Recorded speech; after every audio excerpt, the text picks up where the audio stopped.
My name is Tim Booker. I'm here to talk to you about ZelCore. Very brief disclaimer, I am not a member of the ZelCore team. In fact, I'm president of the Pulse Lab Accelerator, and they're one of our projects. Unfortunately, the CEO of ZelCore couldn't make it today. He had a travel emergency and he's stuck in Switzerland. But as one of their lead advisors, and certainly them being one of our accelerator projects, I think I'm relatively qualified to talk to you about the project, and I'm incredibly excited about it. So what is ZelCore?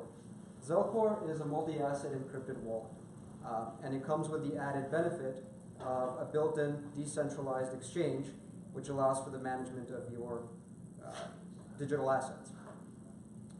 Now, in order to discuss the value of this, I think we need to look back and take a look at the paradigm. So the problem that we currently have in the space is that we seem to be repeating the same old paradigm, which is that in 2009, cryptocurrency was invented essentially as a reaction to the failure of our centralized monolithic institutions, banks and governments, in managing our funds. Basically, people gave these institutions the control, agency, and security of their assets, and those institutions misused those rights, which essentially led to a global economic collapse. Cryptocurrency was meant to liberate us from that by basically giving this control, agency, and security back into the hands of the asset holders.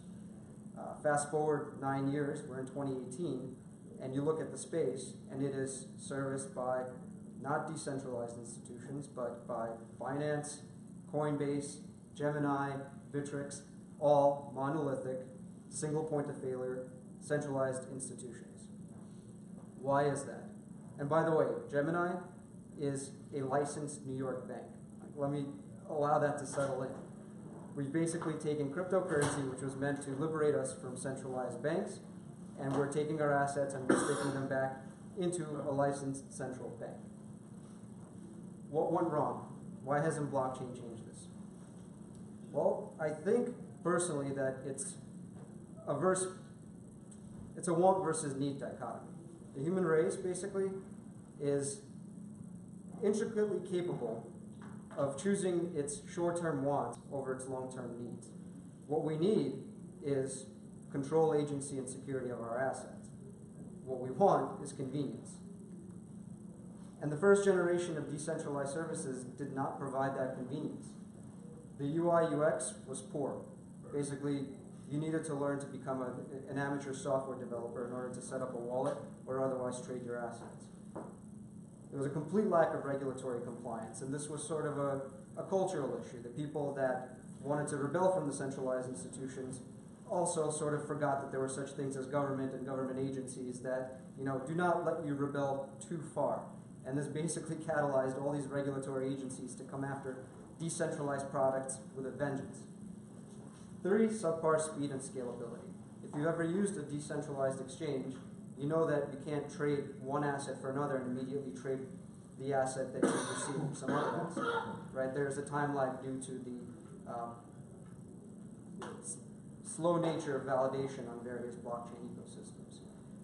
And of course, centralized exchange solved that, but at the trade-off of giving up your control, agency, and security to a centralized institution, a single point of failure that could be hacked, or otherwise that could have bad actors within them essentially stealing your funds. ZelCore is a solution to this. It is what I'd like to look at as a decentralized service provider 2.0.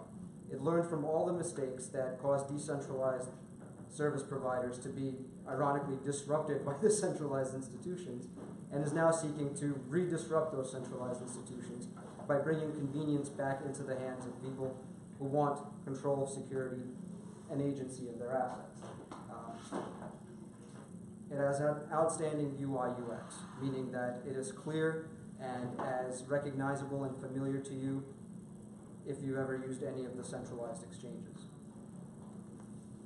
It has all the benefits of decentralization in the sense that you would never need to actually custody your assets on any central exchange. You keep your assets, and yet you're able to use all the decentralized feature of asset management via the decentralized exchange. At the same time, of course, regulatory compliance is, again, a lesson learned, and this particular product has taken on those lessons and basically sought to be a white hat player as far as the regulatory agencies are concerned. And at the same time, its proprietary technology, the ZelNode technology, has added speed back into the game. So all those conveniences that we initially went over to centralized exchanges for, mainly the speed in a volatile nascent market, are now back in a decentralized space. And this is through the virtue of the scalable node technology that powers the ecosystem. The ZelNodes provide speed, both the ceiling and the floor for the TPS that the companies need as far as trading on the decentralized exchange. Economically, these ZelNodes handle any size of transaction that comprise the validation on the ecosystem.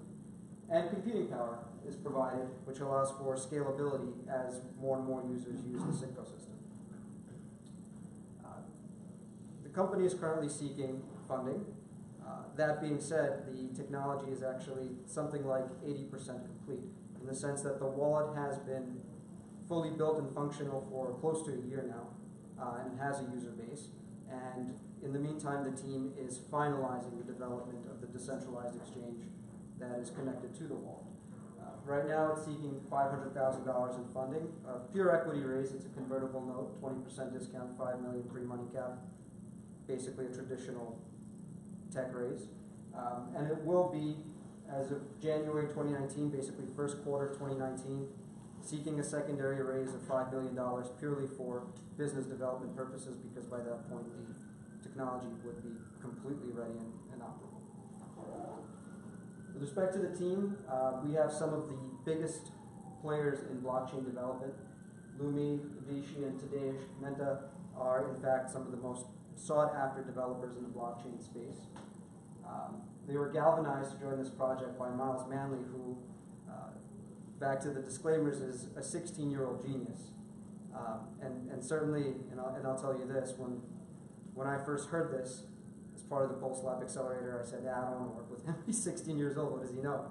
And then when I talked to his advisors, and when I talked to him, and certainly if you're interested in this, we'll get you in touch with him, you will see that he knows what he's talking about. And more importantly, from a business advisory standpoint, what I'm impressed by is that, yes, 16-year-old geniuses are somewhat a dime a dozen in this space, but what they don't have is this sort of understanding of what they don't understand, which is that he understands that at 16 years old, he does not have the business experience or acumen to really support the genius technology that he's developed, and therefore he's put together a team of brilliant advisors, and I'll pat myself on the back as well, to lead him through basically those dark areas. So finally, I'll conclude with this question. What world do you want to live in? And the reason I ask this is because we go right back to the spot of, do we return to the centralized financial institutions of pre-2009? Or do we want to live in a world where, once again, as consumers, as asset holders, we have the control, security, and agency of our assets? And if you're like me and you actually believe that the latter world is the one that you want to live in, ZelCore is the product that marries the want with the need.